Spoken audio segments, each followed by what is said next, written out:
নমস্কাৰ বন্ধুসকল, মই ধীৰাজ আৰু তোমালোকে চাই আছে জব জ্ঞান আসাম। ইতিমধ্যে তোমালোকে মক টেষ্টৰ ফাৰ্ষ্ট সিৰিজটো চালা আৰু আজি মক টেষ্টৰ ছেকেণ্ড সিৰিজ হ'ব। আৰু মক টেষ্ট বুলি কওঁতে এয়া অকল আসাম পুলিচৰ AB UB বা SI কাৰণে নহয়, যিকোনো অসম গভৰ্ণমেণ্টৰ যিকোনো জবৰ কাৰণে বা চেণ্ট্ৰেল গভৰ্ণমেণ্টৰ যিকোনো জবৰ কাৰণে এয়া প্ৰযোজ্য হ'ব। ঠিক আছে, এতিয়া আজি ফাৰ্ষ্ট কুৱেশ্যনটো লৈছোঁ আৰু আজিৰ মক টেষ্টত অকল ইংলিছ নাথাকে, গোটেইখিনি বস্তু থাকিব। ইংলিছ, মেথছ, GK, তাৰপিছত ৰিজনিং, মেথছ, গোটেইখিনি বস্তু ইয়াতে ইনক্লুড থাকিব। ঠিক আছে, তো ফাৰ্ষ্ট কুৱেশ্যনটো লৈছোঁ, what is the total number of ক্ৰম'জমছ in human body? মানৱ শৰীৰত মুঠ ক্ৰম'জমৰ সংখ্যা কিমান? আৰু ইয়াৰ শুদ্ধ উত্তৰটো হ'ল 46। কেতিয়াবা এইটো এনেকৈ ঘূৰাই দিব পাৰে, 23 পেয়াৰ মানে 23 জৰ এনেকৈ দিব পাৰে। ঠিক আছে, কিন্তু যদি জ্বৰ বুলি কয় তেতিয়াহ'লে 23 হ'ব, কাৰণ 23 × 2 কৰিলে কিমান আহিব? 46। ঠিক আছে, এতিয়া নাম্বাৰ 2 কুৱেশ্যনটোলৈ আহিছোঁ, which enzyme is found in saliva? মানে লালটিত কোনটো এনজাইম পোৱা যায়? লালটিত কোনটো এনজাইম পোৱা যায়? এইটো টাইলিন বা এমাইলেছ। ঠিক আছে, অপশ্যন চিটো কাৰেক্ট হ'ব। ইয়াৰ অপশ্যন চিটো কাৰেক্ট হ'ব। ঠিক আছে, নেক্সট কুৱেশ্যনটোলৈ আহিছোঁ, what is the smallest unit of data in computer? কম্পিউটাৰত ডাটাৰ আটাইতকৈ সৰু এককটো কি? এইটো হ'ল বিট। এটা কথা মনত ৰাখিবা যে নিবল দিয়া আছে, নিবল 1 নিবল ইকুৱেলছ টু কিমান হয়? 1 নিবল যদি দিওঁ, 1 নিবল ইকুৱেলছ টু 4 বিট হয়। 4টা বিট লগ হৈ 1 নিবল হয়। আকৌ 1 বাইট যদি লিখোঁ মই, 1 বাইট ইকুৱেলছ টু 8 বিট, মনত ৰাখিবা। ঠিক আছে, তো আটাইতকৈ সৰু কোনটো ইউনিট হয়? আটাইতকৈ সৰু ইউনিট হয় বিট। তো অপশ্যন নম্বৰ চিটো কাৰেক্ট হ'ব। এয়া কম্পিউটাৰ কুৱেশ্যন। ঠিক আছে, for which novel Assamese writer Anuradha Sharma Pujari on Sahitya Akademi award 2021? কোনখন গ্ৰন্থৰ বাবে লেখিকা অনুৰাধা শৰ্মা পূজাৰীয়ে সাহিত্য একাডেমি বঁটা 2021 লাভ কৰিছিল? আৰু এয়া হ'ল, ইয়াত এখন অৰণ্য আছিল। এই নভেলখন, এই উপন্যাসখনৰ বাবে এইবাৰ 2021ত কি পাইছিল? সাহিত্য একাডেমি এৱাৰ্ডটো পাইছিল। আৰু ইয়াৰ লগতে অকল এজনে পোৱা নাই, আৰু এজনে পাইছে, দুজনে পাইছিল। তো সেইটো আৰু এজন হ'ল মুদৈ গোহাঁই। ঠিক আছে, আৰু এজন হ'ল মুদৈ গোহাঁই। ঠিক আছে, আৰু তেখেত বড়ো ভাষাৰ কাৰণে পাইছে। আৰু এইটো যিটো অনুৰাধা শৰ্মা পূজাৰীয়ে তেখেতে পাইছিল অসমীয়া কিতাপ, ইয়াত এখন অৰণ্য আছিল বুলি। ঠিক আছে, আৰু মুদৈ গোহাঁইয়ে তেখেতৰ বড়ো লিটাৰেচাৰৰ কাৰণে পাইছে। আৰু তেখেতে যিখন কিতাপ লিখিছিল সেইখন এখন পয়েট্ৰি হয়, আৰু সেই কিতাপখনৰ নাম আছিল খৰ ছায়াও। সেই কিতাপখনৰ নাম আছিল খৰ ছায়াও খৰ ছায়াও আৰু হিমালয়। ঠিক আছে, এই কিতাপখনৰ নাম হ'ল আৰু হিমালয়। ঠিক আছে, তো দুজনে পাইছিল, আৰু ইয়াৰে গোটেইখিনি দুটাই কৈ দিলোঁ তোমালোকক। ঠিক আছে, নেক্সট কুৱেশ্যনটোলৈ আহিছোঁ, who developed Indian indigenous COVID-19 vaccine Covaxin? ঠিক আছে, মানে যিটো COVID-19ৰ কাৰণে ভেকচিন আছে, কোভিচিল্ডটো অকল ইণ্ডিয়া বনা নাই, অক্সফৰ্ড ইউনিভাৰ্চিটিৰ লগত সংযোগ হৈ এইটো বনাইছে। ঠিক আছে, ইণ্ডিয়াই। তো এই যিটো আছে COVID-19 কোভাক্সিনটো অকল ইণ্ডিয়াই বনাইছে, ইণ্ডিয়াৰ এটা কোম্পানীয়ে বনাইছে। একজেক্টলি ইণ্ডিয়া নহয়, ইণ্ডিয়াৰ এটা কোম্পানীয়ে বনাইছে, but with the help of ICMR। কোম্পানীয়ে বনাইছে, কিন্তু ICMR আৰু কাৰ সহযোগত বনাইছে? এইটো NIV, national institute of virology. NIV, national institute of virology বা ভাইৰলজি বুলি কোৱা হয়। ভাইৰলজি মানে য'ত ভাইৰলজি এনেকুৱা ইনষ্টিটিউট, এনেকুৱা এটা ব্ৰাঞ্চ। ভাইৰলজি মানে ছায়েন্সৰ যিটো ব্ৰাঞ্চত ভাইৰাছৰ বিষয়ে ষ্টাডি কৰা হয় তাকে ভাইৰলজি বুলি কোৱা হয়। ঠিক আছে, এইটো মনত ৰাখিবা। ভাইৰলজি মানে it is a branch of science where we study about virus. ঠিক আছে, ICMR কি হয়? Indian council of medical research. এইকেইটা লগ হৈ ICMR প্লাছ NIV, এইকেইটা আৰু কোনে বনাইছিল? এইটো মেইনলি বনাইছিল ভাৰত বায়'টেক। এইটো এটা MNC মাল্টিনেশ্যনেল কোম্পানী হয়, ফাৰ্মাচিউটিকেল কোম্পানী হয়, যিনে হেল্থ ৰিলেটেড বস্তুবিলাক বনায় আৰু ভেকচিন বনায়। ঠিক আছে, তো ভাৰত বায়'টেক হয়। ঠিক আছে, নেক্সট কুৱেশ্যনটোলৈ আহিছোঁ, the slant height of a right circular. Slant height মানে এনেকুৱা এটা শংকু আকৃতিৰ এনেকুৱা শংকু দিছে। তো ইয়াৰ কি কৈছে? তোমাৰ এই হাইটটো দিয়া আছে, এইটো স্লেণ্ট হাইট, এইটো কয় মানে হেলনীয়া যিটো হাইট আছে, স্লেণ্ট height is ডিন'টেড by L the denote কৰে। আৰু স্লেণ্ট হাইটটো কিমান দিয়া আছে? তোমাৰ 10 চেণ্টিমিটাৰ। আৰু যিটো অৰিজিনেল হাইট, এই হাইটটো কিমান দিয়া আছে? এই হাইটটো দিয়া আছে তোমাৰ 8 সেন্টিমিটাৰ এইটো দিয়া আছে তোমাৰ 8 সেন্টিমিটাৰ এতিয়া ৰেডিয়াসটো নাই এতিয়া ৰেডিয়াস কেনেকৈ উলিয়াম পাইথাগোৰাছৰ থিওৰি এপ্লাই কৰিম ন তো ইয়াতে কি দিয়া আছে কৰ্ণ দিয়া আছে কৰ্ণ মানে হাইপোটেনিউজ দিয়া আছে পাৰপেণ্ডিকুলাৰ লম্ব দিয়া আছে আৰু বেছটো উলিয়াব লাগে বেছটোৱে তোমাৰ ৰেডিয়াস হ'ব তো তুমি লিখি লোৱা ইয়াতে 10 স্কয়াৰ হ'ব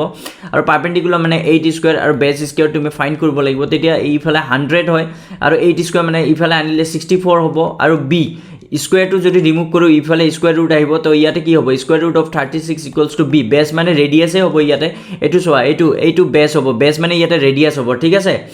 তো আলটিমেটলি কিমান আহিব 6 হা ৰেডিয়াস কিমান আহিল ৰেডিয়াস ইয়াতে 6 আহিল ঠিক আছে তো তোমাক কি উলিয়াব লাগে কাৰ্ভ সাৰফেস এৰিয়া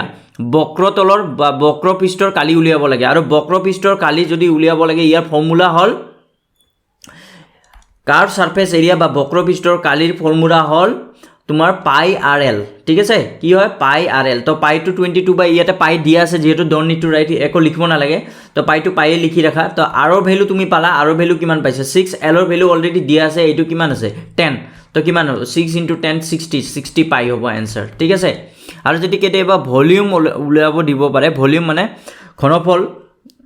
উলিয়াব দিব পাৰে তেতিয়া হলে কি হ'ব ইয়াৰ ভলিউমৰ ফৰ্মুলা হল 1/3 পাই r square h মনত ৰাখিবা 1/3 pi r square h যদি ঘনফল উলিয়াব দিয়ে নেক্সট কোৱেশ্চন টলৈ আহিছো নেক্সট কোৱেশ্চনটোত কি দিয়া আছে if a box contain total amount of কিমান দিয়া আছে 200 rupees 240 out of which the ratio of rupees 2 rupees 5 2 টকা 5 টকা আৰু 10 টকাৰ অনুপাত দিয়া আছে মানে কইনৰ কিমানটা আছে হেতু অনুপাত দিয়া আছে তো তেনেকুৱা ক্ষেত্ৰত তুমি কি কৰিবা এই যেটো অনুপাত আছে আমি নাজানো যে কিমান আছে ইয়াতে 5 ৰ অনুপাত মানে যিকোনো 5x হ'ব ঠিক আছে 6 ৰ অনুপাত মানে 6x হ'ব যেটো অনুপাত হয় হেতুৰ লগত x লগাই দিবা তুমি 8x আচ্ছা 5 কাৰ হয় ৰেসপেক্টিভলি দিয়া আছে মানে 5 2 2ৰ কাৰণে 2 টকাৰ কাৰণে অনুপাত কিমান 5 5 টকাৰ অনুপাত চোৱা কিমান 6 আৰু 8 টকাৰ অনুপাত কিমান 10 টকাৰ অনুপাত কিমান 8 তো এটা কাম কৰিবা টোটাল रुपीस দিয়া আছে তো সাপোজ মই কলো যে 2 টকাৰ 5টা মুদ্ৰা আছে তো কিমান হ'ব টোটাল টকা কিমান হ'ব 2 * 5 10 টকা হ'ব তো পূৰণ কৰিব লাগে তাৰ মানে ইয়াতেও সেম কাম কৰিব লাগিব 2 আমি নাজানো কিন্তু ইয়াৰ অনুপাত হিচাপে 2 টকা কেইটা আছে 5x প্লাস ইয়াতে 5 টকা আছে নেক্সট 5 ইয়াৰ অনুপাত কিমান আছে 6x হয় না প্লাস 10 10 টকা কেইটা আছে ইয়াতে অনুপাত হিচাপে 8x আছে 10 * 8x ইকুৱেলছ টু টোটাল টকা কিমান আছিল টোটাল এমাউন্ট 240 টকা তো ইয়াতে যদি মই এতিয়া ওলাও 2 5 গুণ 10x ইয়াতে 30x আৰু ইয়াতে 80x ঠিক আছে ইয়াতে কিমান হ'ব 240 গটেখিনি যদি মই প্লাস কৰো এতিয়া 80 and 40 120x equals to 240 এতিয়া যদি x ৰ ভ্যালু উলিয়াও 240 ডিভাইডেড বাই কিমান হ'ব 120 কাটি দিলে কিমান হ'ব 2 তাৰ মানে x ৰ ভ্যালু কিমান পালা তুমি 2 ইয়াতে কি হয় x ৰ ভ্যালু যদি 2 হয় এতিয়া তোমাক কি কৈছে কাৰ নাম্বাৰ উলিয়াব লাগে তোমাৰ ইয়াতে কোৱেশ্চন কি হৈছে rupees 5 ৰ কেইটা কইন আছে ন তো rupees 5 ৰ নাম্বাৰ অফ rupees 5 না rupees 5 ৰ কইন কেইটা আছে ইয়াতে চোৱা rupees 5 ৰ কাৰণে অনুপাত কিমান আছিল 6x অনুপাত কিমান আছিল 6x তো 6x এটা x ৰ ভ্যালু কিমান পালা ন তুমি 2 * 6 কিমান আহিল 12 आंसर হ'ব তো কোনটো অপচন ৰাইট হ'ব ইয়াত সি নাম্বাৰ অপচনটো ৰাইট হ'ব অপচন সি টো কাৰেক্ট হ'ব ঠিক আছে এটা নেক্সট কোৱেশ্চন টলৈ আহিছো আচ্ছা ইয়াৰ কালাৰটো মই চেঞ্জ কৰি লৈ আছো নেক্সট কোৱেশ্চন টলৈ আহিছো the square of a natural number subtracted from its cube মানে কি হয় কিউবৰ পৰা স্কয়াৰ মাইনাস কৰিলে কিমান আহে 48 আচ্ছা ইয়াতে কমন লোৱা এতিয়া কমন ললে কি হ'ব x স্কয়াৰ যদি কমন হয় x - 1 48 ইয়াতে এতিয়া x ৰ ঠাইত এনেকুৱা এটা ভ্যালু বহাবা যাতে এইটো মাল্টিপ্লাই কৰাৰ পিছত তোমাৰ 48 আহে আচ্ছা এই x ৰ ঠাইত মই যদি সাপোজ কিমান বহাও 2 কিউব 2 আচ্ছা 2 তো নাই অপচন 4 যদি বহাছোৱা 4 স্কয়াৰ x ৰ ঠাইত 4 বহালো তাৰ পিছত x ৰ ঠাইত আকৌ 4 বহাবা 4 - 1 চোৱাচোন কিমান হয় 4 স্কয়াৰ মানে 16 4 - 1 কিমান হয় 3 16 * 4 কিমান হয় 48 তাৰ মানে তোমাৰ অপচনটো কিমান হ'ব 4 অপচনটো কোনটো হ'ব 4 ঠিক আছে নেক্সট এভাৰেজ অফ 5 নাম্বাৰস ইজ 7 ঠিক আছে এভাৰেজ অফ 5 নাম্বাৰস ইজ 7 এটা কথা মনত ৰাখিবা এভাৰেজ বা গড় কেতিয়া হয় সাম অফ যোগফল সাম অফ নাম্বাৰস মানে যোগফল নাম্বাৰ কেইটাৰ যোগফল কেইটা নাম্বাৰ আছে যোগফল উলিয়াব লাগে ওপৰত সাম যোগফল মুঠ আৰু তলত টোটাল নাম্বাৰ কেইটা আছে টোটাল নাম্বাৰ ঠিক আছে এইটো ফৰ্মুলা হয় গড় উলিওৱাৰ ফৰ্মুলা হয় তো ইয়াতে গড় দিয়া আছে এভাৰেজ অফ 5 নাম্বাৰছ নাম্বাৰ কেইটা দিয়া আছে টোটাল নাম্বাৰ দিয়া আছে 5 তো মই ইয়াতে 5 লিখলো গড় কিমান দিয়া আছে 5 is 7 গড়টো দিয়া আছে 7 সামটো নাজানো এতিয়া সাম কিমান এটা সামটো উলিয়াই লম ক্ৰস মাল্টিপ্লাই কৰা এটো বজ্ৰপূৰণ কৰি দিয়া 7 * 5 কিমান হয় 35 সো সাম যেটো যোগ কৰি কিমান হ'ব 35 ঠিক আছে এতিয়া কি কৈছে one more number is added তাৰমানে এই সামৰ লগত আৰু এটা নাম্বাৰ এড কৰি দিব লাগিব আমি নাজানো কি নাম্বাৰ এড কৰি দিম ঠিক আছে x গটিকে মই x লৈছো তেতিয়া এভাৰেজটো কি হ'ব 9 হ'ব মানে গড়টো চেঞ্জ হ'ব এবাৰ গড়টো কিমান হ'ব যদি x এড কৰি দিয়া গড় তোমাৰ কি হ'ব এটো আগৰ দৰে ফৰ্মুলাটো লিখিছো সাম এন্ড টোটাল নাম্বাৰ এতিয়া যদি আৰু এটা নাম্বাৰ যোগ কৰি দিয়া তেতিয়া হলে এভাৰেজ 9 হ'ব মানে 9 ইয়াতে গড়টো 9 হ'ব আৰু এটা নাম্বাৰ যোগ কৰিলে আগৰ টোটাল নাম্বাৰ কেইটা আছিল 5 এতিয়া আৰু এটা নাম্বাৰ যোগ কৰিলে 5 + 1 ঠিক আছে আৰু ইয়াতে যোগফল কিমান আছিল 35 আৰু ইয়ালো কি যোগ কৰিছো আমি নাজানো x তো এটো উলিয়াব লাগে তো ইয়াতে 5 + 1 6 * 9 54 আৰু এই 35 টো ইফালে আনিলে মাইনাস হ'ব ঠিক আছে তো ইয়াতে কিমান আহিব 54 - 35 যদি কৰো 19 হ'ব ঠিক আছে 19 তো শুদ্ধ উত্তৰ কোনটো হ'ব বি অপচনটো ৰাইট হ'ব ঠিক আছে বি অপচনটো ৰাইট হ'ব এতিয়া নেক্সট কোৱেশ্চনটো লৈ আহিছো নেক্সট কোৱেশ্চনটো কি কৈছে এস শপকিপাৰ sold 2 items at the ₹200 each on the first item he gains 20% but on the second item he loses 10% what is the percentage of total loss or gain on the whole transaction এজন দোকানী দুটা সামগ্ৰী বিক্ৰী কৰে 200 টকা ঠিক আছে এটাৰ দাম প্ৰথম সামগ্ৰীত তেওঁ 20% লাভ কৰে আৰু দ্বিতীয় সামগ্ৰীত 10% মানে লস হয় তো গোটেই লেনদেনটোত কিমান টকা লাভ বা লোকসান হয় কিমান পার্সেন্টেজ মানে তোমার আনসারটো কিহত উলিয়াব লাগিব এটো পার্সেন্টেজত উলিয়াব লাগিব তো এটো কথা মনত ৰাখিবা এটো কেনেকে কৰে তুমি এটো এটা ফৰ্মুলা আছে টোটাল যেটো লাভ অর প্রফিট যদি উলিয়াব লাগে হেতু টোটাল প্রফিট অর লস এটো ইকুয়ালস টু এনেকুৱা হয় x + y + xy / 100 ঠিক আছে এটা x মানে কি হয় ফাৰ্স্টৰ যেটো প্ৰফিট অৰ লস জিয়ে হ'ব পাৰে আৰু দুটা থাকিব ভ্যালু ন ইয়াতে যেনে 20 আহিব দেন y কিমান হ'ব নেক্সট প্রফিট অর লস জিয়ে থাকক এটো হ'ব আৰু দেন এই দুটা মাল্টিপ্লাই কৰিব / 100 এটা মই কৰি দি আছো তো যদি প্রফিট হয় প্লাস হ'ব ফার্স্টত কি হৈছে গেইন মানে প্রফিট লাভ হৈছিল তো লাভ হলে প্লাস হয় +20% প্লাস নি লিখলে হয় নেক্সট কি হৈছে লস হলে মাইনাস দিবা এল দিবা লস হলে কি হয় মাইনাস 10% হয় ঠিক আছে এটা ফর্মুলাটো লিখিম কিমান টোটাল পার্সেন্টেজ না টোটাল কিমান পার্সেন্টেজ লাভ অর লোকসান হৈছে এটো উলিয়াব লাগে তো x মানে কিমান আছে ইয়াতে 20 পার্সেন্টেজটো নি দিলে হ'ব প্লাস ইয়াতে লসটো কিমান আছে y টো কিমান হ'ব তোমাৰ এটা y টো সেকেন্ড ভ্যালুটো -10 গতে -10 দিছো প্লাস xy 20 * -10 / 100 ঠিক আছে তো এটো 20 প্লাস মাইনাস হ'ব 20 - 10 হ'ব ইয়াতে আৰু ইয়াতে যদি মাল্টিপ্লাই কৰা 200 হ'ব আৰু মাইনাস প্লাস ইনটু মাইনাস হ'ব -200/100 হ'ব ঠিক আছে আৰু এটো ব্ৰেকেট দি কৰিলো 20 - 10 কিমান হৈছে 10 আৰু এটো যদি মই কাটি দিও ওপৰতলে 2 হ'ব 10 - 2 কিমান হ'ব 8 এইটোৱে হ'ব এনসাৰ 8% ইয়াতে প্লাস আহিছে ন এনসাৰটো কিহত আহিছে প্লাস যদি প্লাসত আহে লাভ হ'ব আৰু যদি ইয়াতে মাইনাস আহিল হয় তেতিয়া লস হ'ব তো ইয়াতে 8% প্রফিট হ'ব তো অপশন এ টু কারেক্ট 8% প্রফিট হ'ব ঠিক আছে নেক্সট কোয়েশ্চন হলো which was the first Assamese language magazine তো অসমীয়া আলোচনী প্ৰথম আলোচনী কোনখন আছিল এইটো আছিল অৰুণোদয় আৰু এইখন প্ৰথম পাবলিশ কেতিয়া কৰপৰা হৈছিল শিৱসাগৰ ঠিক আছে কৰপৰা পাবলিশ হৈছিল শিৱসাগৰ আৰু ইয়াৰটো আছিল 1846 মনত ৰাখিবা এইটো ঠিক আছে নেক্সট কোয়েশ্চন লৈ আছো where the national stock exchange is located এইটো হয় তোমাৰ শুদ্ধ উত্তৰটো হ'ব মুম্বাই ঠিক আছে এইটো শুদ্ধ উত্তৰটো হ'ব মুম্বাই মনত ৰাখিবা খুব important which district of Assam has smallest international boundary তো এইটোৰ শুদ্ধ উত্তৰটো হ'ব কৰিমগঞ্জ 3 কিলোমিটাৰ হয় আৰু 3 কিলোমিটাৰ বাউন্ডাৰি দীৰ্ঘটো আৰু এইটো কাৰ লগত লাগি আছে বাংলাদেশৰ লগত লাগি আছে ঠিক আছে বাংলাদেশৰ লগত লাগি আছে ইয়াৰ বাউন্ডাৰিটো কৰিমগঞ্জৰ সবচে কম হয় 3 কিলোমিটাৰ ঠিক আছে নেক্সট কোয়েশ্চন লৈ আহিছো হু ৰট কাৰেঙৰ লিগিৰি এখন নাটক হয় সেইখন কোনে লিখিছিল আৰু সেইখন লিখিছিল জ্যোতিপ্ৰসাদ আগৰৱালা ঠিক আছে হেতু শুদ্ধ উত্তৰটো হ'ব জ্যোতিপ্ৰসাদ আগৰৱালা ঠিক আছে নেক্সট কোয়েশ্চন লৈ আহিছো how many members can be nominated to the Lok Sabha by the president of India ভাৰতৰ ৰাষ্ট্ৰপতি কিমানজন সদস্যক লোকসভালৈ মনোনীত কৰিব পাৰে এইটো শুদ্ধ উত্তৰটো হ'ব 2 অপশন নম্বৰ এ ঠিক আছে then next question find the day on 27 January 2025 আচ্ছা ইয়াতে অলৰেডি মই এনেকুৱা ৰিজনিঙৰ এটা পুৰা ভিডিঅ' কৰি দিছোঁ, সেইটো তোমালোকে চাবা, মই প্লে লিষ্টত দি দিম। তথাপিও মই ইয়াতে লিখি আছোঁ, এইটো কাৰণে তুমি অলপ কোডিং জানিব লাগিব। কোডিং মানে এতিয়া ছানডে মানডে, ঠিক আছে, ছানডে মানডে টিউজডে, দেন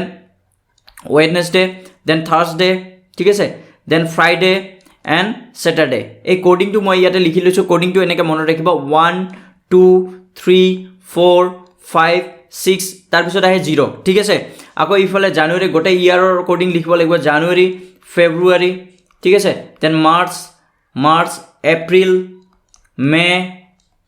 মে জুন, শ্বৰ্টকাট লিখি আছোঁ মই, ঠিক আছে, জুন, দেন ইফালে July August September October November and December. ইয়াৰ এটা কোডিং মনত ৰাখিবা। ফাৰ্ষ্ট লিখিবা 144, 12ৰ স্কুৱেৰ, দেন লিখিবা 5ৰ স্কুৱেৰ, 0 to 5, 5ৰ স্কুৱেৰ কিমান হয় 25, আগত 0 আহিব, দেন 6ৰ স্কুৱেৰ 0 36, এনেকৈ মনত ৰাখিবা, তিনিটাকৈ মনত ৰাখিবা, নহ'লে মনত নাথাকিব, ঠিক আছে। দেন লাষ্টত এই 144ৰ লগত 2 যোগ কৰি দিবা, 146, এইটো হ'ল মান্থৰ কোডিং। তাৰপিছত আৰু এটা কোডিং মনত ৰাখিবা ইয়াতে, ইয়াৰ যদি তোমাৰ 1900ৰ পৰা 1999লৈকে থাকে, ঠিক আছে, তেতিয়া তুমি কোড ব্যৱহাৰ কৰিবা 0, আৰু 2000ৰ পৰা যদি তোমাৰ 2099লৈকে থাকে তেতিয়াহ'লে তুমি কোডিং ব্যৱহাৰ কৰিবা 6। এইকেইটা তুমি জানি ল'ব লাগিব, ঠিক আছে। এতিয়া চোৱা 27, প্ৰথমতে তুমি কৰিবা যিমানে ডেট থাকক, যদি 7ৰ সৰু হয় তেতিয়াহ'লে যিটো আছে সেইটো বহাবা, যদি 6 আছে তেতিয়াহ'লে ডাইৰেক্ট 6 বহাবা, কিন্তু যদি 7তকৈ ডাঙৰ হয় 7 দি ডিভাইড কৰিবা আৰু ৰিমাইণ্ডাৰ ল'বা, বাকী 7 দি ডিভাইড যদি 27ৰ 7 দি ডিভাইড কৰোঁ, 7 3 গুণ 21, 7 3 গুণ 21, তাৰপিছত আৰু কিমান থাকে 6 থাকে, 21 6 27, তাৰমানে 6টো ল'বা, বাকীটো ল'বা, ভাগ কৰি যিটো পাবা সেইটো নল'বা, ভাগ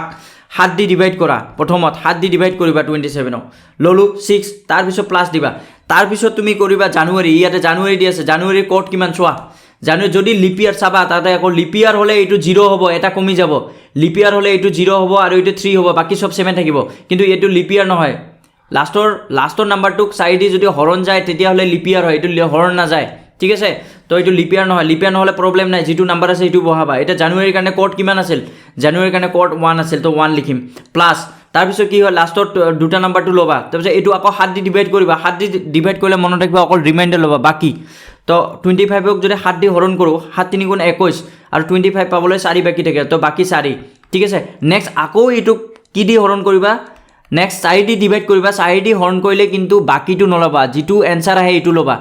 4 6 গুণ 24, 4 6 গুণ কিমান হয় 24, আৰু বাকী 1 থাকে, বাকীটো নল'বা, 7 দি ডিভাইড কৰিলে বাকী ল'বা, 4 6 গুণ 24, গতিকে মই 6 লৈছোঁ, ঠিক আছে। তাৰপিছত কি আছে, এই ইয়াৰ 2025 কোনটোত আহিব, 19 এইটোত আহিব না এইটোত আহিব, অবভিয়াছলি 2000 পিছত আহিব, গতিকে 6 এড কৰি দিব লাগিব, ইয়াৰ কোড 6, তো গোটেইখিনি প্লাছ কৰা, 6 + 1 7, 7 + 4 11, 11 6 17 76 23, কিমান হয় 23। এই লাষ্টত এইটোক আকৌ 7 দি হৰণ কৰিবা, 7 3 গুণ 21, বাকী 7 দি হৰণ কৰিলে মনত ৰাখিবা সদায় ৰিমাইণ্ডাৰ ল'বা, 7 3 গুণ 21, বাকী কিমান থাকে 2। এতিয়া 2 ক'ত আছে চোৱা, 2 কোনটোৰ কোডিং হয়, এইটো চোৱা, ছানডে মানডে 2 কাৰ কোডিং হয়, মানডে, তো এনচাৰ কি হ'ব মানডে ক'ত আছে চোৱা, সোমবাৰ, অপশ্যন নম্বৰ এইটো কাৰেক্ট। নেক্সট কুৱেশ্যনটোলৈ আহিছোঁ, এ মেন ইন ফেচিং ইষ্ট, তো প্ৰথমতে তুমি এইটো আঁকি ল'ব লাগিব, ঠিক আছে, এইটো আঁকি ল'ব লাগিব, নৰ্থ সাউথ উত্তৰ দক্ষিণ পূব পশ্চিম, ইষ্ট ৱেষ্ট পূব পশ্চিম, ঠিক আছে। প্ৰথমতে কি কৈছে, ফেচিং, এই মানুহটো ইফালে মুখ হৈ আছে, গতিকে মই এনেকৈ লিখিলোঁ, ঠিক আছে। তাৰপিছত কি হৈছে, he turns 135 degree in the anticlockwise, তেওঁ ঘড়ীৰ বিপৰীত দিশত প্ৰথমতে 135 ডিগ্ৰী যায়, ঘড়ীৰ বিপৰীত দিশ উল্টা ফালে, এইটো 90 ডিগ্ৰী এইখিনিলৈকে আৰু ইয়াৰ মাজলৈকে 45 ডিগ্ৰী, তো 90 and 45 ডিগ্ৰী 135 ডিগ্ৰী, এইখিনিলৈকে 135 ডিগ্ৰী হ'ল। তাৰপিছত কি কৈছে, তাৰপিছত ঘড়ীৰ দিশত 180 ডিগ্ৰী, তাৰমানে উল্টা যাব, এইবাৰ উল্টা কিমান আহিব 180 ডিগ্ৰী, এই লাইনটো পূৰা চিধা আহিব, 180 ডিগ্ৰী হ'লে একদম পূৰা অপজিট লাইন হয়, তাৰমানে এইখিনিলৈকে 180 ডিগ্ৰী হ'ল। তাৰপিছত আকৌ কিমান কৈছে, ঘড়ীৰ দিশত 180 ডিগ্ৰী আৰু শেষত 90 ডিগ্ৰী একেটা দিশত, তাৰমানে আৰু ইফালে যাব 90 ডিগ্ৰী, এইটো 90 ডিগ্ৰী হ'ব এইখিনিলৈকে, কাৰণ এইখিনি 90 ডিগ্ৰী হয়, চোৱা এইখিনি 90 ডিগ্ৰী হয়নে। তো এইটো কৈছে কি, তেওঁ এতিয়া কোন দিশৰ সন্মুখীন হৈ আছে, এই দিশটো কি হয়, সাউথ আৰু ৱেষ্টৰ মাজত আছে, গতিকে কি হ'ব সাউথ ৱেষ্ট, এইটো অপশ্যন ৰাইট হ'ব, ঠিক আছে। নেক্সট কুৱেশ্যনটোলৈ আহিছোঁ, digit will appear on the opposite face of the 5 এটা পাখাগুটি দি আছে পাখাগুটিটো 5ৰ বিপৰীত কোনটো আছে আৰু প্ৰথমতে চোৱা এইটো যিকোনো জোড়া নাম্বাৰ প্লাস কৰা 3 যোগ 6 7 নহয় 3 যোগ 5 7 নহয় 5 যোগ 6 7 নহয় তাৰ মানে এইটো স্ট্যান্ডাৰ্ড যদি 7 নহয় যিকেইটা নাম্বাৰ দিয়া আছে ঠিক আছে এইকেইটা যদি যোগ কৰে 7 নহয় তেতিয়া হলে স্ট্যান্ডাৰ্ডাইজ মনত ৰাখিবা যে স্ট্যান্ডাৰ্ডাইজত বিপৰীত বাহুত থকা নাম্বাৰবিলাক যদি অপজিট সাইড অপজিট ফেচত থকা নাম্বাৰ সাম